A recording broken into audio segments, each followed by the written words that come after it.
Hello, this is Annie Dieu-Le-Veut. In the last video, I talked about the ancient origins of the Merkaba, our own interdimensional personal rocket ship that's found in our own DNA. I also guided you in a meditation to find it and operate it. If you haven't watched that video yet, you might want to check it out. But today, it seems a natural progression really, now that we know our DNA houses our vehicle to spiritual wisdom and healing, to talk about the importance of preserving the integrity of our DNA. In fact, I'm coming to wonder whether it is actually the main trial faced by us, the questing spirits of the human journey on Earth. The wheel of life is continually turning and creating ever new forms of life with genetic lines that recreate themselves via their DNA. All DNA is made up of a genetic code represented by the following 4 letters: A, G, C, and T. The shape and nature of a life form is determined by the order of the letters in its genetic code. But on top of that recognized code, there's a large portion of DNA that scientists haven't a clue about. They freely confess this. And they just label it junk DNA and try to ignore it, as they do all inconvenient outliers to an agreed narrative. But if they were to put down their outward-facing microscopes and telescopes and inquire within, as a shaman does, they would come up with some quite astounding revelations about that so-called junk DNA. However, their inquiries would at the same time destroy all religions, which are just another form of politics really, except with bells, holy water and incense. Let me explain further. Some of you may have read anthropologist Jeremy Narby's The Cosmic Serpent, and its subtitle is DNA and the Origins of Knowledge. In this astonishingly groundbreaking book, Jeremy lays out what he learned from his time with the Peruvian Indian shamans. And he discovered that they believe that the wisdom and guidance they receive while in shamanic trance comes directly from their DNA. Well, the Peruvian Indians are not alone in that understanding.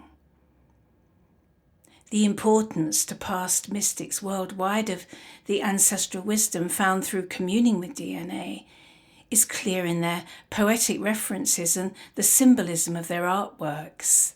For instance, the Ouroboros, the dragon or cosmic serpent that appears to be eating its own tail.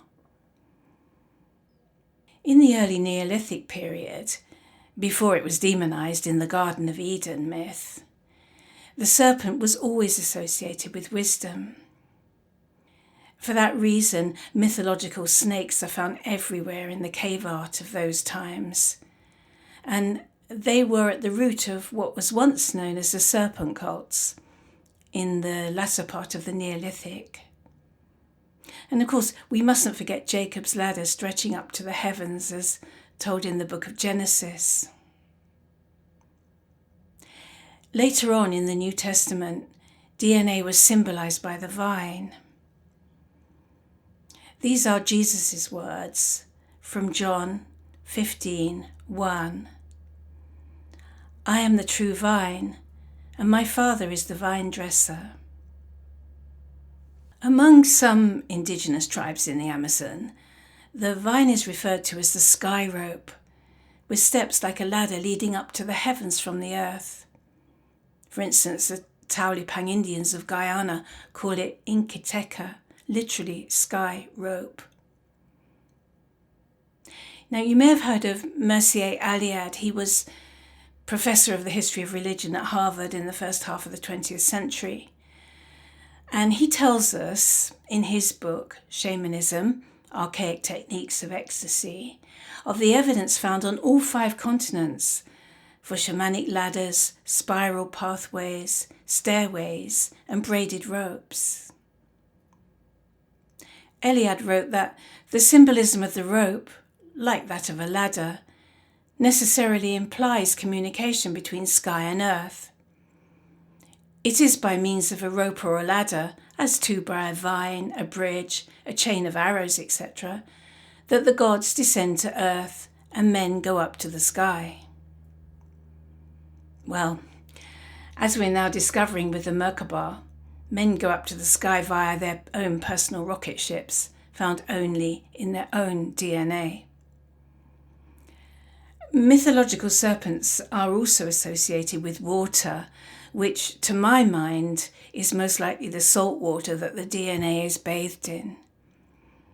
These are the waters of what Genesis calls the firmament. They're the waters of inner space, referred to in the Indian Vedas as the Garbhodaka Ocean, upon which the god Vishnu is sleeping on an enormous serpent and dreaming this creation into being. To me, in many respects, discovering our own stairway or rocket ship to heaven is the main challenge of the spirit on the human journey of earth. We learn here how to transcend our ignorance of its existence, which is effectively acting as a block to accessing it. I think this noble quest is prime among the metaphorical dragons to be slain by us, the hero or heroine of our own life story. Now, you might wonder about whether or not you're a hero, or think, well, what is a hero anyway? Well, this is how the mythologist Joseph Campbell put it. The hero ventures forth from the world of common day into a region of supernatural wonder. Fabulous forces are there encountered, and a decisive victory is won. The hero comes back from his mysterious adventure with the power to bestow boons on his fellow man. Well, I don't think we need to enter another world, one of supernatural wonders, to encounter these fabulous forces. They're not just in fables. It is, for all of us, no different to the journey of a human lifetime. All the wonders and beauty we experience, yet terrors, pain, fear, and heartbreak we meet at every crossroads along the road less travelled on earth. But if you're uncomfortable thinking of yourself as a hero or heroine, well then, how about a fool? You probably know it's the first card of the tarot deck, depicting the beginning of the fool's journey, and he is as ignorant as most of us are when we first set out, when we begin the quest to enlightenment. And so one could consider the fool something of a hero to take on such an arduous set of challenges in the first place. He has to meet the devil, death, the hanged man. He has to fall from the stricken tower. And finally the judgment, where he has to meet his shadow. All of these trials are to help him learn how to conquer his fears, develop his wisdom, and become a real man. One of the main challenges to the mythological hero often comes in the form of a serpent or dragon, perhaps symbolising our own serpentine twisting double helix DNA. The motif is found in ancient sacred art all over the world. For instance, we find the slaying of the winged and snake-footed serpent Typhon by the Greek god Zeus. And then there's the conquering of the water serpent Vritra by the Indian god Indra, right through to the Christian dragon slayers of St. Michael and St. George. So there are plenty of literary clues to guide us in our fool's quest, to discover and achieve our purpose here on earth. And this is the same quest for all shamans and those they guide, although some are more connected and powerful than others. Some shamans are lucky enough to be born on the soil that their ancestors are buried in and come from a long line of mystics. So their very beings are infused with the spirit of their ancestors, resonating through them with guidance. These are the really powerful shamans. But there are not many of them left because their tribes have either been destroyed or moved off their lands. So I often ask myself, why? Why were these tribes harried into virtual extinction? Well, on the one hand, we can assume it was because the usual suspects wanted to rob them of their natural resources in one way or another. But that's just a viewpoint of a capitalist, consumerist mindset. It is, in fact, the symptom, I think, and not the cause of the pillaging and war. They're just the parasites, riding in to pick up the carrion of the Death Eaters, who are intent on robbing us of the wisdom of the great treasure that's awaiting us in our own DNA. The stories about the hero's challenge are many thousands of years old, from when shamanism, or whatever its equivalent was known as in different parts of the world, was driven underground by religions like Judeo-Christianity or Buddhism or Hinduism about 1500 years ago. I think the most damaging religion has been Judeo-Christianity because it's dominated the thinking of the West for so long, and it is Western interests that are currently driving the weaponization of the narrative via the information war. The weapons facing us are largely ignorance and fear of stepping outside the consensual reality. This initiative can be traced back to the Emperor Constantine in the 4th century, who used Christianity to bury the secrets of the mysteries, which is what we're talking about here, the mysteries of how to find your Merkaba. And metaphorically speaking, he paved it over with Roman roads of thought in order to control his growing empire, while remaining a non-Christian himself. And so, in effect, in stamping out all forms of shamanism, the ruling elites tried to hide the wisdom of the ancestors about our DNA, containing the intelligent designer's launchpad for our own personal rocket ship.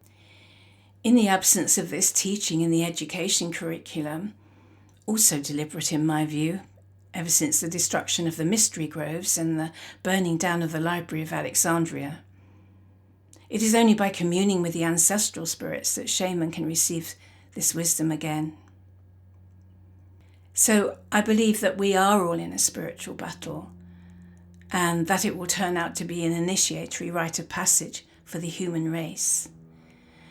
Only those who are awake to their own intelligence and wisdom will survive long enough to see this evil agenda implode in on itself, as I believe it eventually will, because the seeds of its destruction is intrinsic to its design. As Sun Tzu, the 6th century military strategist, says in his famous treatise, The Art of War, the opportunity to secure ourselves against defeat lies in our own hands, but the opportunity of defeating the enemy is provided by the enemy himself. We have to win this hero and heroine's quest for the sake of our ancestors who went before us, and our children and our children's children who will come after us. We must survive, not just to survive for its own sake, but to pass on the wisdom about the nature and purpose of human life, to discover the incredible interdimensional rocket ship we all carry in our own DNA. You've been listening to me, Annie Dieu-Le-Veut. All my books are on Amazon, and if you'd like to support my work, I'm on Patreon as Shaman of Avalon.